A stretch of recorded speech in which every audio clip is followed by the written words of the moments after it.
The Coat podcast with Michelle Knowles and Sasha Riess. And what are we talking about today? What is our topic? Trauma of restraint and fear. Trauma of restraint, absolutely. And flooding and all those other things that we're going to talk about today. This is going forward from the last concept that we talked about, which is starting with ourselves, starting with yourself as you approach the table. And we have done a lot of soul work, a lot of meditation, a lot of soul searching, if you will. I think Sasha is a very deep thinker and a deep person, and I come from those roots myself.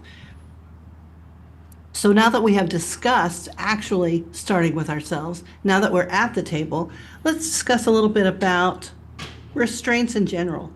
I think that there's a place for restraints, but I don't normally use them. I don't normally use a loop. I don't normally use a muzzle. I can't tell you the last time I put a muzzle on a dog. It's been decades since I've used a muzzle. And even when I go to Heather Beck's training workshops sometimes, she's an international trainer, they always freak out because they're saying, okay, now we approach this dog, we put the muzzle on so he can do the social. And there's a reason for that. They're in a different mindset, a different area. All the things that she does, all her dogs that is on her roster, all have a bite record. So she tends for the aggressive dogs. She tends to those aggressive dogs. But they freak out when they find out that if a dog comes in with a muzzle, I take it off within 10 minutes. And they're like, oh my gosh, that's so dangerous. And I'm like, but the communication is what you're looking for. I don't want dogs to be sedated. I don't want them to have a muzzle on or bring a muzzle. I want to communicate with them from being to being, and that's what I want. If they're sedated, they're just high. They can't communicate with me completely. So I would like to approach the dog where they are, how they are, and as bright as they can be, and not fuzzy with medication at all.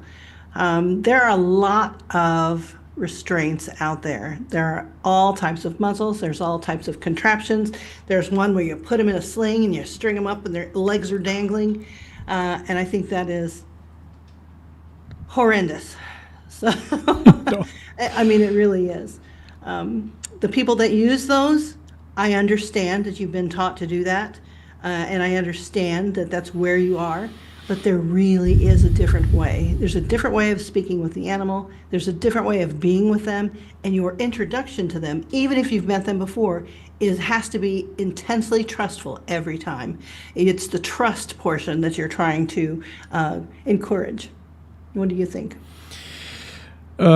Yes, because we put the topic to be trauma of restraint and force, and the fear, how that actually will leave the mark on the physiology of the dog, and if accumulates over time, then we just actually never know when just a little gonna be too much for the dog to cope with. And myself also, I was telling the story about Newfoundland in my school. That was I was like 16 years old in a school, and then the dog was on the table, beautiful giant Newfoundland that was getting prepared for the show, and he was just wet and clumsy on a big table. We had a policy of the putting dogs restrained on the safety loops, and the dog just slipped. So it was just one slip over the edge of the table, and how big the dog was, he just slipped over entirely on that side, and he left hanging on that safety loop. And I every single time when I recall the story, I can still hear that crack of his neck, and that was the end of the story. And that did he die? He died instantly. He died in front of me because there's so much force on the neck. And I was just I was there, and I said, like, oh my God, now if we would have this dog on a table and he slips and he falls off without being restrained on a safety loop, he might end up breaking his leg, or I don't know, something, right? But it might be fixable. Now there is nothing to fix at this point, and it was like big impact on my beginning. So I was maybe 2-3 months in a school only. And that was actually something that later on gonna pretty much impact my way of being with the dogs and working with them, because at that point I said, like, If the dog cooperates with me on a table, they don't want to run away. They wouldn't run away. They don't want to jump from the table if they're going to surrender to me because of the trust, because they trust me, right? And then I was just, it was hard for me to fight. But my teacher, I don't know for what reason, she loved me, at least in a school. And later on we get very cold, but then later we reunited. So that's a story for another thing. But I begged her for a couple of days to let me groom dogs without safety lube because I have a trauma of just looking around. And then when I learned that if my hand is on a dog and I can do everything with one hand and there is always one hand holding the dog, then I actually engage in actually what you just said. It's a relationship. It's a communication. Yes. It's something that can nourish the relationship with the dog, and also the touch is very important. The touch is a source of safety. The what is the name of that?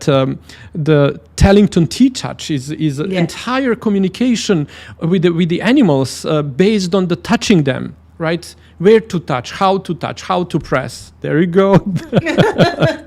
we all, no matter which direction you go, once you ask hard questions and you look for the answers, you're gonna end up on the same road, no matter what, yeah, right? That's absolutely. So sweet. Absolutely. Yeah, and then also to touch base later on with the muzzles. Also,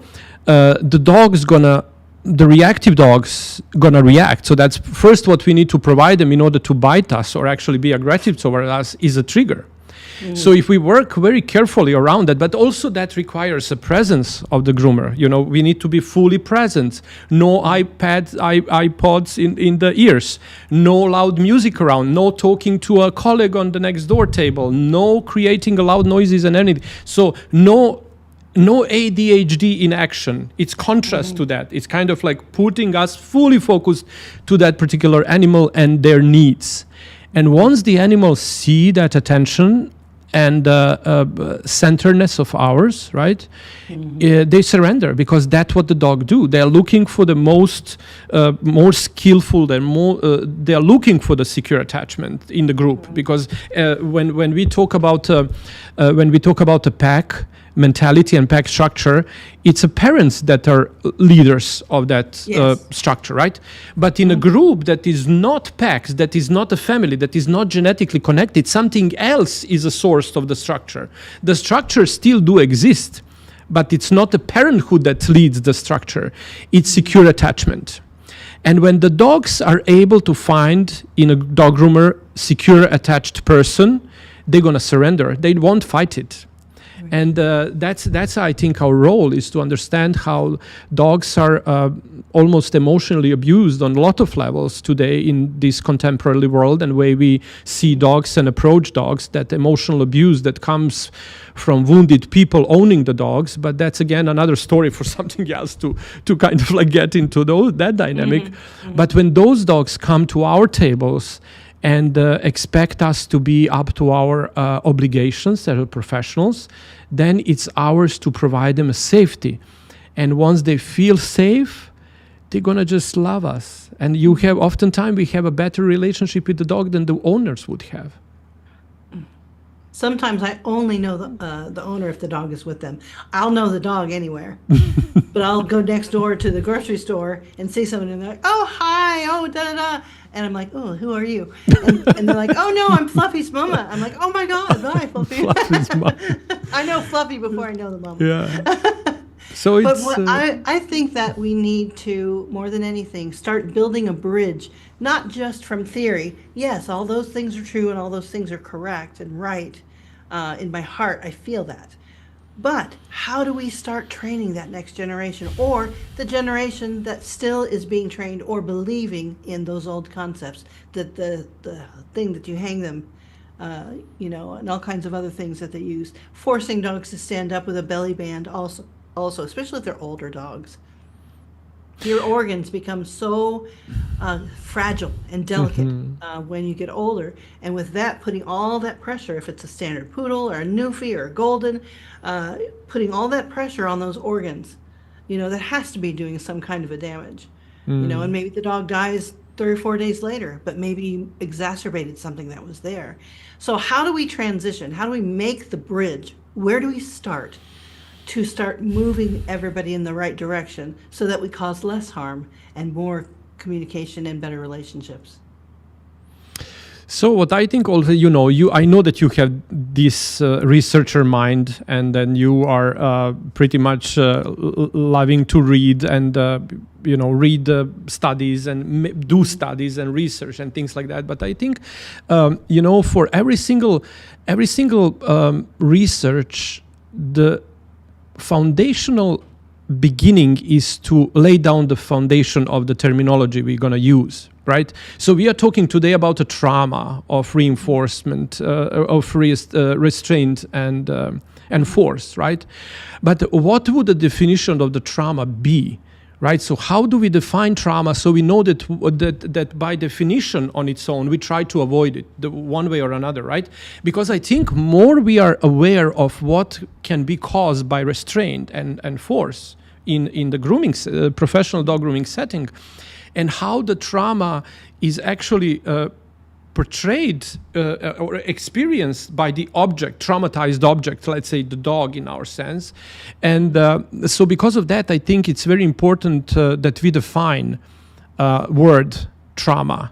So, and that in my work, because I come also from the family constellation environment, I was finding a family constellation or systemic constellation, something that was like literally healing my life, my path, my relationship with myself and the world around me, including dogs, clients, but also, of course, primarily my family and my children, my parents. Right.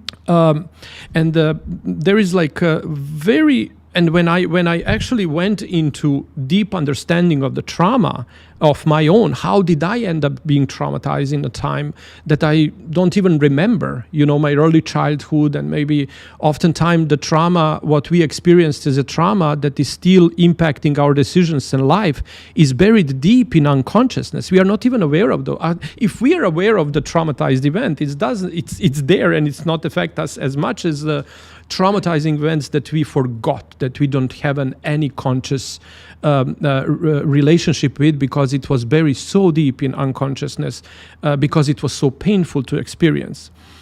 And when the moment what helped me actually get even more into teaching my students and helping people understand why restraint is and the force in the dog grooming setting is so dangerous is just about digesting and sleeping with the definition of the trauma in the family constellation setting. And by its founder, like Bert Hellinger, he said, trauma is interrupted movement of life, love, protection, escape, or connection that could not be completed when it was needed and therefore remains frozen within the physiology.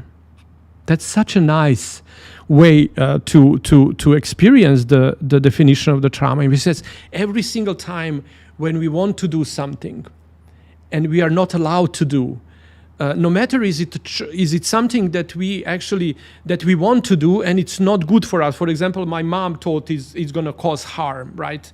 And then she stopped me from doing it, like wanting a chocolate or another piece of cake, or it causes a sense of unworthiness. If she would really love me, she would let me do this. She would let me have this, right? And now the parents would say, oh, but I did it for your own good. Mm-hmm. And if we translate that into the grooming setting, we said we use safety arms, loop, and muzzles for the safety of the dog groomer and for the safety of dogs, right? Mm-hmm. But if we put now this definition of that, like, and really kind of like try to digest like every word by it, it says like interrupted movement of life, love and protection or escape. So if we put a dog on a table and the dog wants to escape and that motion is interrupted, it counts like a traumatized physiology. Because the dog wanted to do something because of something. And then my thoughts were going another direction. What did I do for them to want to run away? What I didn't do so they do not feel trustworthy, so they want to run away. And Sometimes it's nothing that you did. Sometimes it's the way the life is before the dog even comes to you. Very much so. And as far as our groomer colleagues, some people are really dealing with not just my mom didn't love me, but I was molested, or really traumatizing. I was abused. People have gone through some things, so it's not easy to just say I forgive, even though that is exactly what will heal you. Because you don't forgive for those people for them. You forgive people for you. Because you're the one carrying that burden. And I know it sounds weird, but if you think about it, you're the one still punishing yourself over something somebody else did. So that goes with dogs as well. That's why Somebody else happened to traumatize that dog in whatever way that dog feels traumatized. However, that doesn't mean it can't learn how to be loved again. And sometimes when you deal with humans, you have to learn to love yourself again. You have all these tapes in your head telling you, oh, well, I'm no good. She didn't love me. He didn't love me. I wasn't taken care of. I was abused. I was a victim. All these things are happening in your brain. However, once you grow up, and if you can peel all that stuff away from you, and you can say to yourself, you know what, I forgive them because I'm going to put this down now, and I'm no longer going to carry that burden with me. They didn't love me, but I love me. They didn't think I was worthy, but I am worthy, and I'm here to say that I'm worthy. And in that way, you start to heal. You should be able to put those things down and start looking at those people as people with faults and the makers of bad choices, or whatever, however you want to deal with that. But that's things you have to put away. And once you start working on that, you start releasing that, and your shoulders come down, and you can start relaxing, and your neck doesn't hurt when you wake up. And then you bring that to the dog, who is already feeling, but then you can bring this to them, and to your colleagues, and to the people that you love. So you know what? We're not carrying burdens of victimhood anymore. We are worthy, we are lovable, we are worthy, we can do the things, and we can help others do the things as well. I'm so curious about how you're going to land with the pages of the book, because that's exactly what I was referring. When I was talking, there is an entire chapter talking about a broken mother field, and that's an amazing thing. But I just want to come back to this question of yours: how do we transition from this old school to a new way? Oh, and before you talk about that, I've been saving this passage. I'm going to read you this. I don't know who it came from, and it doesn't matter because it is prevalent within our industry. It was a post in one of the social groups.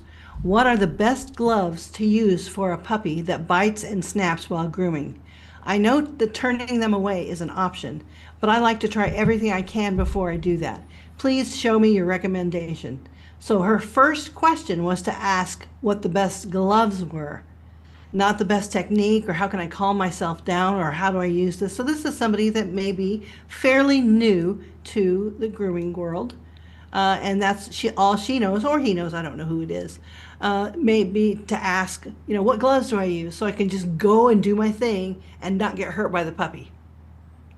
So this passage is something that everybody's talking about, and everybody has normalized and accepted that, yeah, you're going to have gloves, you're going to have muzzles, you're going to have the thing that strings them up to the arm, the jackets, or their feet are hanging, all kinds of things. That's become so normalized. How on earth do we start to transition everybody's thinking into seeing that that's not necessary? None of those things are really necessary. And I will preface that with saying, in some few handful of cases, maybe, but really not necessary. Like I said, I haven't used a muzzle in 2 decades. So I think this is the way, like talking about that opening, because I have, for example, after our last show, I had a lot of people, commenting and texting back and private messaging us, telling us that. And now I see also in other groups in which people are telling about the burnout and about some other topics about how they are dealing with aggressive dogs and everything. And there the message is already, I was thinking this is the only way until I didn't searched and came across the Michelle or Sasha or Shannon or there is a growing movement within the industry about the people raising awareness of that, because every single person that undergo healing journey on their own will come to a same conclusion, because we met like 15 days ago, months ago on the show for the first time in live, right? And as we talked last time, we came with a completely two different paths. But the journey we took on, right, merge us in this place in which we can nicely talk, agree and disagree very politely on a lot of topics that are just ahead of us, but showing and showcasing how there is a different way. And I think like this is the first thing, opening up the people's path about just observing the possibility that this inherent, traditionally inherited industry mold around the livestock and mold around the robust physiology of working dogs that do not exist anymore, right? Now the dogs, as the robust physiology of the people does not exist anymore. And there is a lot of to add to that, like a stress and then bad lifestyle habits and the possibility of the malnutrition food and not enough quality air and no quality water. So we have a lot of things that added up together on why we have today such a fragile physiology that is breaking down and on a lot of levels, both physiologically and psychologically. We are not capable of dealing with such a stress, like a naturally induced stress that our ancestors just maybe 2 generations before us were able to handle without any problems, right? And now this social distancing and isolation and social media and everything that's actually tearing us apart, putting us away from each other, in which we lack developing social skills. But that's actually something that hurts this industry a lot. Like every single person is hurt with that detachment of that caused by social media and everything that's enforced by the algorithm that actually supports bullying and drama on its own. And we need to work our asses off to have this content up and running, because it's not so algorithm friendly, right? What is in some people that takes a person who is trying to enter the industry full of hope, full of dreams and stars and the love of dogs, and tear them down because maybe their finish wasn't what you think it should be? As far as I'm concerned, if they did it at all, win. Because when you practice, you get better. Give them pointers, absolutely. But tear them down, oh, this looks awful, da-da-da-da-da, on and on. What is in your heart that you cannot support that person doing their very best? And maybe that's their very first groom ever. What is in your heart that takes you to that place? That's actually, I came to that in my practice as a therapist, like a constellation therapist, the people, oftentimes, we forgot how much we were hurt. And if we are not working on healing those wounds, we become abuser on another. It just just repeats itself, right?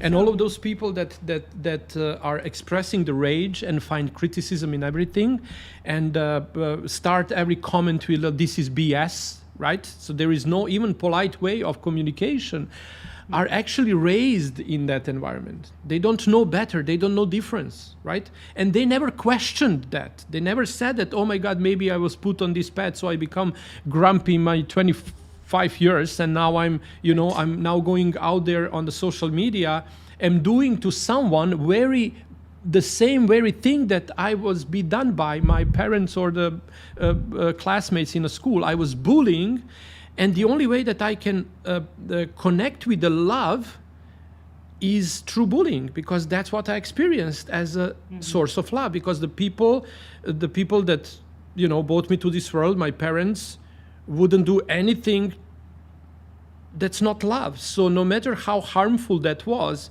if we do not start questioning that in an older age, we tend to become exactly the same to the less, to the much less stronger than us. And unfortunately, that can be a dog, or it can be a new groomer, or it can be a colleague that is just looking for a help and a hand. When the hand is needed the most, the people feel some great pleasure in putting them down. Because that happened to them probably. But yeah, that's exactly. So that's why danger come if our raising up in abusive, both emotionally and physical abusive environment when in a childhood was never questioned as we grew up. We become exactly the same to the ones that are less strong than us, and the dogs are very great prey for those kind of the people. And unfortunately, that abuse that happens and that's usually is exposed in the grooming industry, in which the dog groomer is, you know, beating the dog or they're so frustrated that they can't see reason. They can't separate that from what it is that they're doing. They cannot control, and they want to control it, right? And now they have all of that tools that they inherited from the childhood, and they were taught, and they were like kind of like raised into that this is how you fix the problem. When I was misbehaving, I was bullied, I was punished, and now when I find someone that misbehaves, I'm gonna bully, I'm gonna punish. But that's exactly, you know, because traumatizing without being aware of trauma is actually comes from the pure love, because I still think I'm doing the right thing. That's the same thing the parents were thinking, how they are preparing us for the crazy world, and how they are parenting the best they could, the best they knew, because if they never questioned the way they were raised by their parents, they're just going to become exactly the same replica of them. And this living in this new age of the technology and possibility to get yourself educated and get yourself right help, and use internet for gain of the knowledge, and the internet for personal exploration of the beauty of life, rather than bullying and abusing the same thing that can help us actually grow tremendously. So this generation can, with this blessing of the internet and everything that's become available through the internet, that our just one generation or two generation before us, people didn't have it as an opportunity. I didn't have it as an opportunity when I was growing up. Me either. Right? So we didn't have it. I think right? I'm older than you. I just wanted to be polite. I'm sorry. Kind of like we didn't have it when we were growing up, and now I cannot find enough time to research and do and find and look for the better myself every day. But also the internet also can be abused in the same way. It's a given opportunity, and the way how we're gonna use it depends on how we're gonna better ourselves or worsen ourselves on the daily level. I think every day becomes a new opportunity to choose better. Yesterday, maybe you put a puppy in a noose and used gloves. Maybe the next day you don't. And that's all I really hope for. All you can do is try. And keep trying every day. And just like that one person who submitted their picture of their groom, and maybe it wasn't perfect, maybe it was not perfect at all, and there's nothing redeeming about it except for the fact that they tried. They tried, and they're asking for your help. So the very least you can do is say, oh, you know what? For the very first time, that is an excellent try. And then just point one thing out, not pick apart all the things. That poor innocent person is not in a judging ring. But what I always love when I have questions, and I just don't have time to engage on social media with that, but I often have students that are sending me pictures like, what do you think about this? And I always reply, I always take time to reply and to give my opinion, but I never start commenting the groom itself, the lines and the points and the shape of the dog, until I do not get a context. So there is a context needed to this picture. And now they know if they want to submit the picture for the critique, context. they need to put a context. The age of the dog, the previous groom, the cosmetic they use, the behavior of the dog, the shape of the type of the coat that they had. So there is a lot of checkpoints that you need to kind of put in a context in which you can actually, from the broader perspective, see this outcome. And then when actually, as they are going through that little questionnaire that they need to submit, so I do not ask every single time the same questions, right? I create a landing form in which they submit a picture that they want me to critique, but they also ask provide the context in which this little work was provided, right? And oftentimes they would say to me that as they go through the questionnaire, they find and they come up to the conclusion that actually this is the best possible this dog was able to be done at this point. Right? Because was he perfect on a table? Well, no, he was just jumping and sitting up and down. And how long it took you to do this dog, the fact that right? you got that groom on that dog is amazing. And that's oftentimes what we are missing in this, just jumping on a critique of first picture that's presented to us for the critique, is a context. Because the context is much more important than the outcome. Because if we become aware of the context in which this dog was groomed, the process was done, right? Then this becomes a perfect groom for that particular dog, mindset. And I also, in that context, have a little, like 2-3 questions about my feelings. How did I felt? Did something happen to me day before or whatever? Kind of like not only to work to give attention to the dog's context about the dog, but I want to also for them to bring awareness to how did they felt while the dog was being groomed, and maybe the dog was absolutely lovely, and that's a wonderful point. And I can't believe that. Do you normally put that in your notes? Yeah, usually, always, yes. Listen to this. Listen to this. Not only does he put the haircut, the products that were used, the way the dog was acting, but he also includes in his notes how he felt, what happened to him the last day, to bring him to whatever current state that he is in now. Yeah. That is fantastic. That might be something for those of us who can journal or have a desire to journal, or if you are documenting the groom or the therapy or whatever the course of the dog, this is something to include, because then you'll start to see the pattern. Mm-hmm. That's amazing. How many students have you had? How many colleagues have you had out there in the industry land? You're grooming a dog and the dog's just acting up. And every single other dog is acting up. And everyone's like, oh, all the dogs are just acting up today. You know what? Maybe everybody went out drinking and stayed out too late. There you go. And now it's all hungover and not in their right mind to be grooming. You know, sometimes that happens. And you can absolutely rub that off on your colleagues. You know, one colleague will start with one person, and then every single dog just isn't acting right for them. Yeah. What's the common denominator? Often, I must say for that, yeah, that's exactly one point. And thank you so much for kind of like, because for me, that's so normal that I don't even see how amazing actually this idea was to put together this context in which. Fantastic idea. Thank you so much for recognizing that.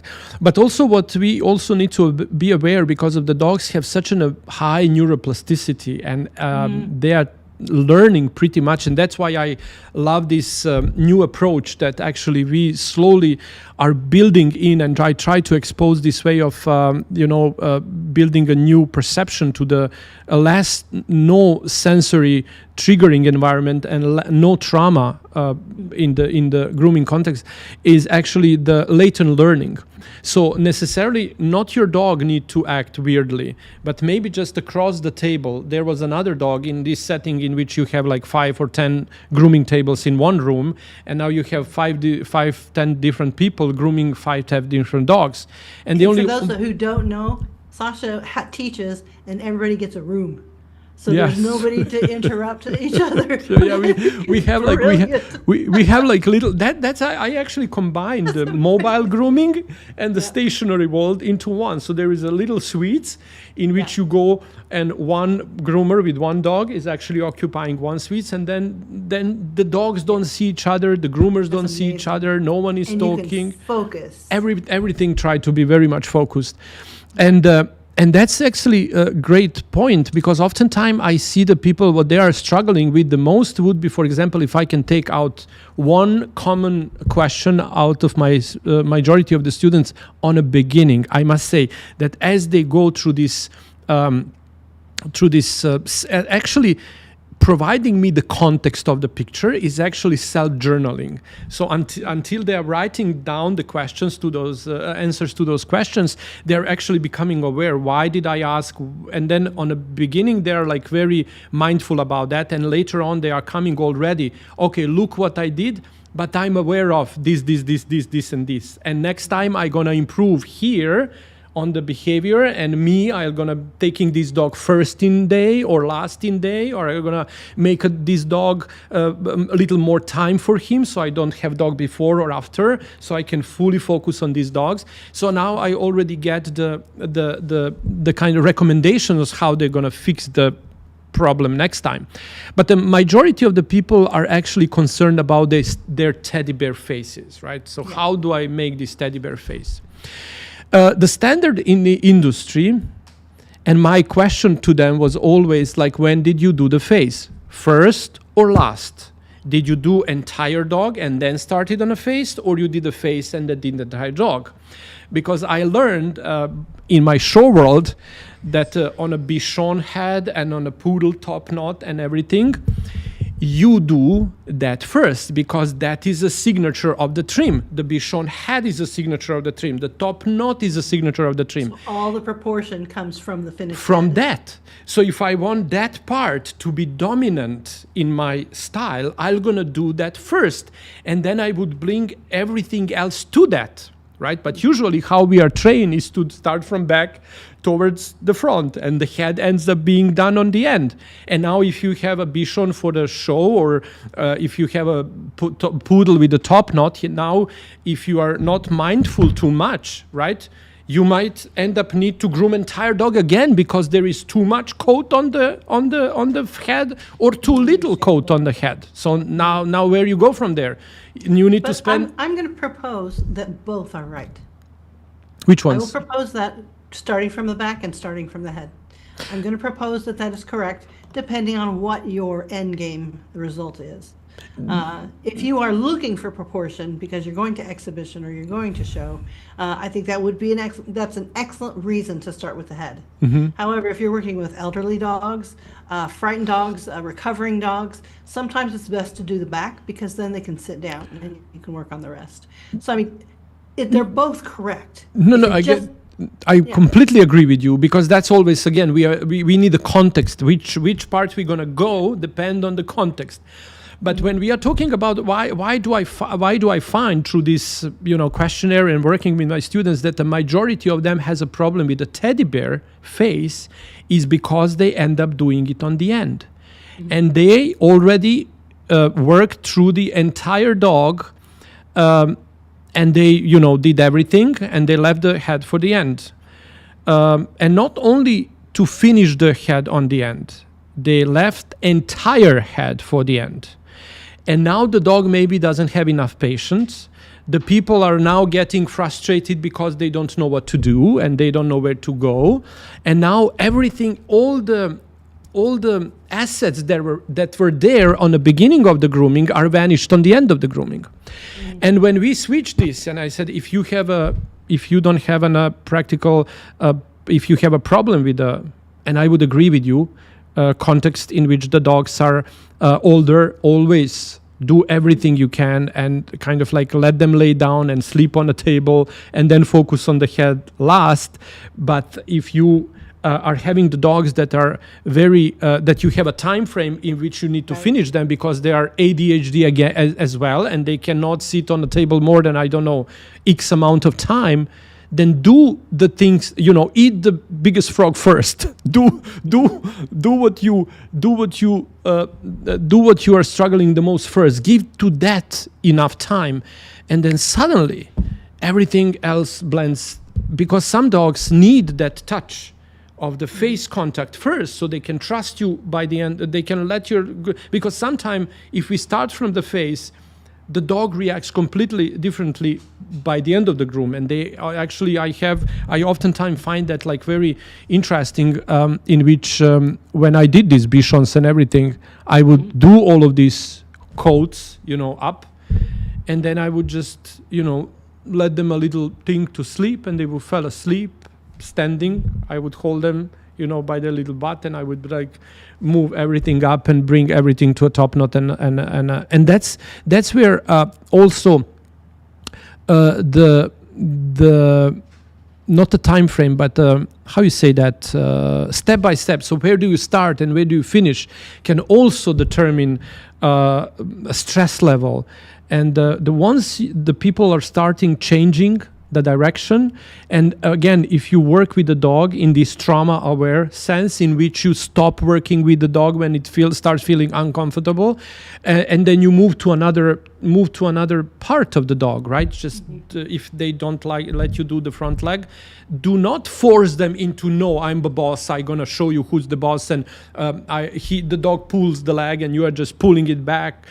Kind of like it's not a communication that's actually built on respect, right? So if I feel the dog uncomfortableness and they're gonna pull the leg back, I'm gonna just let them do it, and I'm gonna go to another leg, right? I would let them finish the motion. I wouldn't interrupt anything. And if the dog want to move from this side of the table to that side of the table, I would let them move. And once they settle, I then going to take them and move them back. So I can lead them where I want them to be. And more I let them do what they want, more they listen what I want afterwards. And that's where the safety loop for me was never a thing. And you are now asking what we can do in a world that the people are actually in a corporate world not allowed to use the dog if and the majority of the groomers also out there, a lot of them out there are coming from the trained corporate world. And it's very difficult that someone that was actually built entire believe. The foundation was a belief system in that this is the only way how you can work with the dog, because everything else is dangerous. And the only thing what they are actually, protecting is liability. Right. If they didn't do, I'm sorry. Have you met Kenichi Nagase? No. He is an amazing groomer, and his philosophy is very gentle, and he lets the dog go where it needs to go, and then he'll go around the dog. I don't think he uses loops either. But it's a technique that I saw for myself. I went to go see him in California when he was visiting the U.S., and it's a very gentle Buddhist type of treatment. Oh, really? It's very lovely, but he doesn't move them so you could see the other side. He says, if you want to see the other side, you have to walk around me because I'm not moving the dog. Oh, my God. He's gone into exhibit at the trade shows a dog, but the dog has been used as a demo like 2-3 times already, and he's like, I can't demo on this dog. We're just going to let this dog be, and then he'll just talk about it rather than putting the dog through it. I think it's a very nice blend of what you're saying. Would you ever recommend that the dog gets blocked in completely and then you just fine tune it everywhere? It's yes. Like it's a matching the head to the body first, just in blocking things out.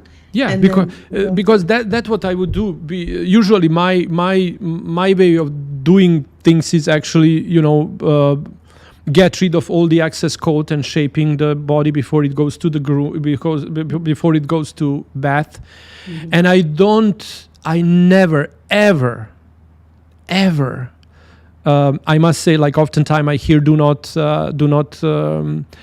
shave or do not cut the dirty coat because you're gonna make your blades be dull, or you're gonna ruin your blades. I never put tools over the kind of like I never sacrifice the dog well-being over the tools, and I would always do to get rid of all the excess coat before the dog goes into a grooming tub, into a bathing tub. I would shape everything right? So what's left after the baiting would be to dry. But also, if it's not the same if you're baiting and drying like 2-inch coat or no inch coat, right? A 5F coat, right? Because it's gonna take less of your time in the tub. It's gonna take much less time in drying the dog, and it's gonna be much easier to finish the dog. And also do that through the lot of, if you put the dog that's dirty and now we want to protect our blades and our shears and everything, because to buy the new blades is $50. And it's to get the sharpened scissors is maybe $20. Let's say 50 again. It's $100. In a mobile setting, you charge $200 for a dog. You can always justify that you can kind of like, and always that's again like, what can I do better today and now to have this experience of the dog be much more pleasant? And that's what always, and because I log this definition about the trauma as interrupted movement, I try not to interrupt the movement of anyone, not my dogs, not my people around me, not my students, not my friends, not my parents, no one. So if you want to do it, I'm going to be there for you. I'm going to be for you. So we do it together. And if it doesn't turn the way you want it, we're going to fix it later. Because I find a way that if I try to be too much there, right, and try to prove them they're wrong, it's a trauma. It's a traumatizing, even though what we need to do is, let's say, think it through. Let's work it through. Let's talk it through. Let's find the right way to move forward without feeling that I didn't let you do it because I was thinking I'm smart and I know it better. I let everyone finish their motion. I try to be there for them to cleverly move towards the motion. But once the motion is initiated, once they want to go certain direction, I'll let them completely close the loop. And if they meet, I'll meet them wherever they need me. So that's kind of like where I stand. And this observing this definition of the motion was always amazing to me. And every single time I question myself, am I traumatizing the dog or myself or my friends or my employees, students, anyone? How sweet is that?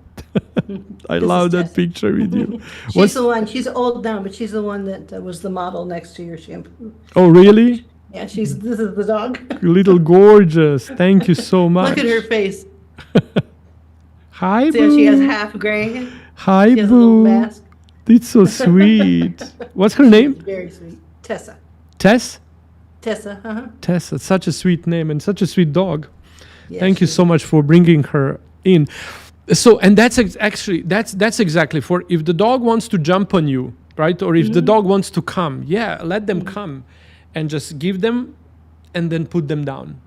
It's kind of like, that's where the motion is allowed to be. And then if you are really in tune with your dog and with your people, it's going to be very easy to help them make a rightful choice, right? Because oftentimes, and that's what's very important in every student that we interview, a candidate before they become a student. One thing that I ask them to determine, is this school right for them? It's that in order for them to thrive, they need to trust me. And the only way for the students to be successful in doing anything is the trust. If you don't trust me, nothing can be in your way. Everything is in your way, right? But if you trust your mentor, if you trust your teacher, if you trust your colleague, if the dog trusts you, every obstacle is solvable. It falls into place better. Yeah, everything falls in place better, right? Yeah. So I think this is what we can do, is just keep talking louder about it, Keep talking about that. There is another option. The dogs are, especially in this DNA, in this age in which we are so socially disconnected from other human beings. The dogs are a catalyst of the human change, for better, for good. They are like last sip of the last drop or last sparkle of the nature remain to remind us that there is more to the life than just scrolling to the social media and trying to be accepted by the people we actually do not know and do not belong to, right? And that somehow, and if that a human dog relationship, if that thrives, and dogs had a pretty much very important important role in the evolution of the human nature and the human consciousness as well. And I think like they are leading us again towards more observation to the laws of nature, how the laws of love and how the laws of nature actually operates. And in this strange world of introvert people, wounded people by a lot of different things, actually can lead us again back to a home where the hearts actually always tend to gravitate towards. Indeed. I concur. So I think the first steps have been taken. I think so many more colleagues have been aware of this and are now speaking about it. Not just the connection with the dog, but connection with each other. I think a softer movement is coming rather than just the way we were taught, and we've been doing this for 42 years, and this is the way we've always done it. I think those things are going to change because we can't live like this much longer. That's a wonderful point. We cannot live like this much longer, and if nothing changed, we're gonna be okay. If nothing changed, we're gonna really be on the edge of extinction, like a species. I don't think that there is too much time left for us on this earth if we continue the way we do. So that's why I think that we are on the level of the consciousness in which we can turn all of this around. And I think the dogs can be an amazing catalyst to that. Because we can learn from dogs much more than we can teach them at this point, and we should just surrender to us. Because just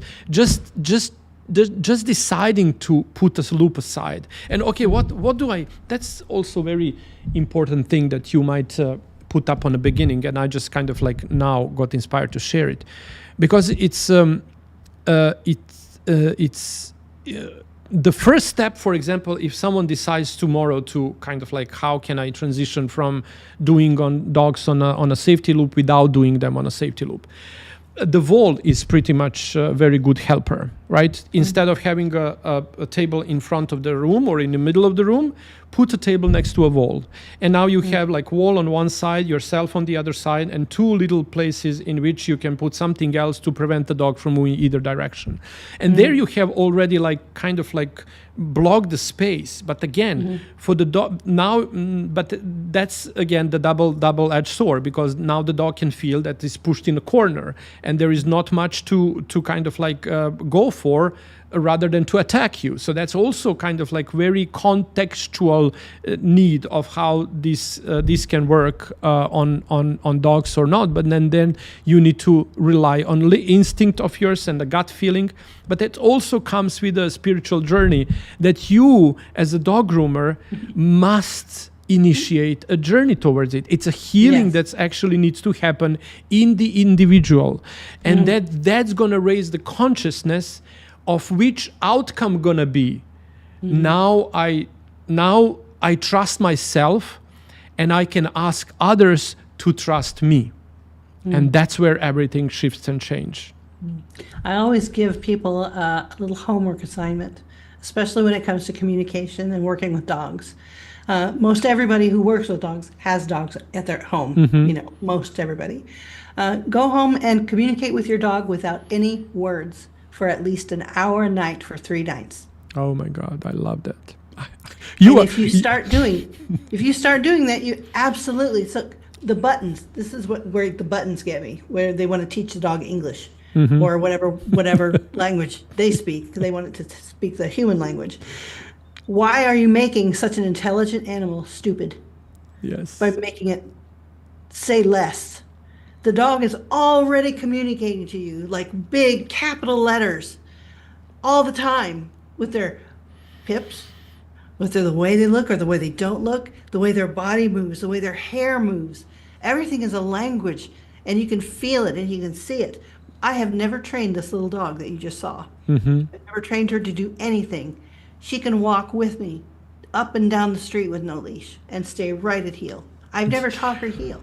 Because She that's can do that because we have such a good relationship. We communicate well. She knows she's part of a team, and for whatever reason that she reasons, it's proper like that. that's very important. Yeah. So communicate with your dog without any words whatsoever. Words are full of misunderstanding. All the people that yell at their dogs, "Aren't you listening to me?" They can hear a half a mile away. Yeah. If they're ignoring you and you're yelling, it's because you're yelling, so they're ignoring you. So think about that. Start thinking about communication with no verbal at all. And then if you want to transition, the first thing to transition from a loop to not using a loop is do it halfway through or on the last thing. Because when you don't work with a loop, you're forced to have your hand on the dog at all times. And that freaks people out a little bit. Well, I got to turn around. All your stuff should be within arm's reach anyway, and you're holding on to the dog while you reach and get a scissor or reach and get a comb or whatever it is that you need next. And my next thing, and probably the last thing we'll say tonight, don't put your scissors on your table. Why shouldn't you put your scissors on the table, Sasha? Why? Why shouldn't you put your scissors down on the table while Because- you're grooming? Because I always had that fear about the dog gonna cut themselves or they're gonna push the how you say that them down. But I was always about the cutting themselves. If they step on them, that was my reasoning. Now let me share a story with you. Tell me. There is I know you probably can't see it through, it's right there. Oh, See you that? got punched in it? So my very first expensive shears that I bought, Utsumi, back in the day, I was so proud and they were so sharp and it was so wonderful. And I was doing a little Yorkie and she didn't have any loop on because I don't have loops. This was way back. This is over a decade ago probably that I first got my first Utsumi. And they were so precious, they cost $500. And at that time, I was like, oh my God, this is the most expensive shear I've ever owned. I mean, they sell them for $1,000, $1,500, I don't know to these days. But I had this precious set of shears, and I elbowed them off the table, and I tried to catch them. And it went all the way through my arm and nicked my nerve at the other side. Oh my God. And I am the best advocate for never putting your shears on the table. And There if we I go. walk by a table with shears on it, I take them off immediately. Don't do that. Don't do that. And then I tell them the story and make them feel the scar. Clever people learn of their mistakes. Intelligent people learn of other people's mistakes. So Thank you. this is an amazing way of learning. Why not? I was not as fortunate to learn it so hard way. I was always having a dog's well-being I never had any incidents, but now that you are telling, I literally know people that got the scissors in their leg. You know, they would going barefoot or in a little slippers, right? And when this goes down, it's really drops, kind of like yeah. drops and gets Well, in. I tried to catch them Oh because my I didn't God. want that expensive shear to hit the floor. But let me tell you how much your arm is worth compared to a $500 scissor. Oh my God, Nothing. I feel The so scissors, sorry. nothing. But Sweep it off the table and let it lay there. I don't care Yeah. anymore. And you are free to share that with every student that you teach from now on. Please, I will. I'm a living example of not only being present and being aware, but those scissors, they do something to your head. Oh my God, And that it's was best to train yourself and everybody you teach from now on. Just put it back on your station. That's where it promise. goes. Yeah, I promise. We have also a lot of amazing comments on as we go through the social media. So we have Vedran, we have Pucci May, Pamper Paws. He said, "Thank you so much both for being here. Hello, thank you so much for making this happen. It means a lot. I think until we fully understand the dogs, we should always have a safe space to give them a break and take a break when feeling overwhelmed. That's an amazing thing. I find myself doing that with the old pups so they can lay down. I think like face first in Schnauzer though, unless seniors. So true. She's referring to the time when you were saying like older dogs first do, and then accident waiting to happen. No scissors on the table. Okay, there you go. It's written. It's kind of like locked in the consciousness. Thank you, Pucci May, for being with us tonight and sharing your thoughts on this journey. And yeah, I think like, is there any final thoughts that you would love to share to bring this slowly to a closure? I think just the main point is that it is possible to do dogs without the loop, without muzzles, without stringing them up in a thing where they're Bags. What is the name of that? I don't even know. Like I was kind of like, But you know what I'm talking about. yeah, I do. Because What are they called? Somebody knows. Somebody will tell us. okay, The things that they hang in. how you their call it? feet are- Veteran said like medieval dog torture device. It's just I saw a video, and the dog was in a muzzle, was in one of those hanging things, and was front feet all out of it. And she was trying to do the back nails, and she just kept going, and the dog was just losing its mind. And I'm like, it doesn't have to be like that. And the more you do that, the less nails you're ever going to trim on that dog. Yes. And the what trust can be lost. And what I see there, cardiac arrest, lungs edema, cardiac arrest, lungs edema, cardiac arrest, lungs edema. Because not necessarily the dog needs to die in our care. But you said like a couple of weeks later, there is just a spleen like explosion. Yeah. The crushing of the organs. Supped dog grooming hammock. Hammock. That's Hammock. What yes. There you It's a go. Thank you, grooming Vedran. hammock. Grooming hammock. Okay, thank you. There is such a lot of. There is oftentimes the people, investors, the group, pet space is flooded with kind of like Products. flooded with the fluff gadgets, right? Yeah.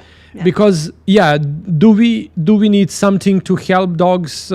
Can we invent something to help dogs trim the nails? Yes. Make the dog be even more terrified by hanging them over the something, however this was called, right? Mm-hmm. And now you have people buying that and a company making great money on all of that and things like that. But who suffers down the road is a dog. We are building all of this industry around the dog and slowly losing the dogs in its process. And that's so by going after the money and selling and solving the people problem in handling the dogs, not only in the professional grooming environment, but in any dog-human related environment, right? Mm-hmm. And then we are solving one problem by one for the people and hurting dogs in a process. And we don't need to be too much wise in order to look at the statistic that the number of abandoned dogs increases every single year. And it's not because of anything else. And if you go to the interviews, if statistics are given from the shelters, of the time you just need to go there and ask. And they are always willing to share for any research to be done. And overwhelming, not knowing direction, tried everything, spent a lot of money, didn't fix the problem of the behavior, nutrition, hygiene. Mm-hmm. Everything so solvable. We don't need to reinvent the wheels. Our grandparents live with the dogs much more dignified life when we are able to live with the dog in today's world. We don't need to reinvent the world. We need to put that environment and that human-dog relationship in the contemporary setting. And to allow evolution of the both consciousness to understand that the dog is not anymore the working animal for the humans on the level in the fields and in a sense of guarding and things like that, but became an emotional connection to a human, of the human to themselves.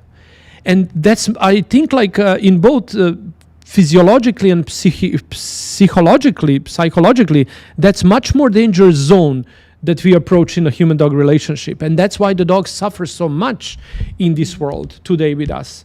So on a professional industry, and the industry on its own bears a high level of responsibility for every single animal that's abandoned because we were not there for them the way they needed us. Mm-hmm. We tried to protect a world that does not exist anymore. And again, I do not blame anyone, because every one of us is doing it because they think it's right way to do it. But it's time for the new perspective. And I think slowly by talking about that, the consciousness is going to shift that direction inevitably. I agree. And if you try, I think that you'll have success. It won't be perfect. If you're afraid of the dog falling off the table or jumping off the table, then you better have a hold of it. Yeah, there you go. You should have your hand on that dog at all times. Yes. When you groom a blind dog, you should have your hand on the dog at all times, and then transition from one hand to the other as you move around the dog, because the dog can't see you. Deaf dogs are the same way. So you have to take all these things in context. If we can groom a 1,500-pound horse and have it respect us, then there's no reason why we can't groom any size dog and have it respect us. It's because the they same do way. understand. They are intelligent, and they're meant to communicate with you through their body, through the energy. So if you replay this podcast again and again, there is a plenty of the good advices that we share tonight with you about how slowly to get on a journey of questioning the old habit of the industry, questioning our own beliefs. That's the first step towards the self-healing. That's very important into trauma-aware grooming, and low stress and no stress environment in the grooming starts with our own awareness about what the trauma and stress mean for us and our own growth and development. And once we embark that self-journey of self-healing, that's going to inevitably show in our respect of the coworkers, people around us, and the dogs down the road. And slowly, we're going to be able to witness, even maybe in our lifetime, the change that this dog-human relationship is in need so much. We can dream it into reality. There you go. Michelle, it was so amazing talking and spending one evening, Monday evening again with you and everyone with you who was watching us live. Thank you, everyone that was with us tonight. And then see you next Monday with an amazing topic we are going to come up with during the week for you. And if there is anything that you would love to have us explore through the dynamic Beneath the Coat, please comment or send us the DMs or messages. What do you want to know about that nobody's talking about? There you go. We have to talk about it.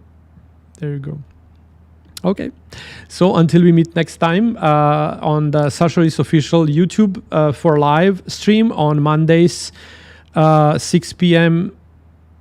Central Time, 7 p.m. Eastern Time, and 4 p.m., right? Arizona time?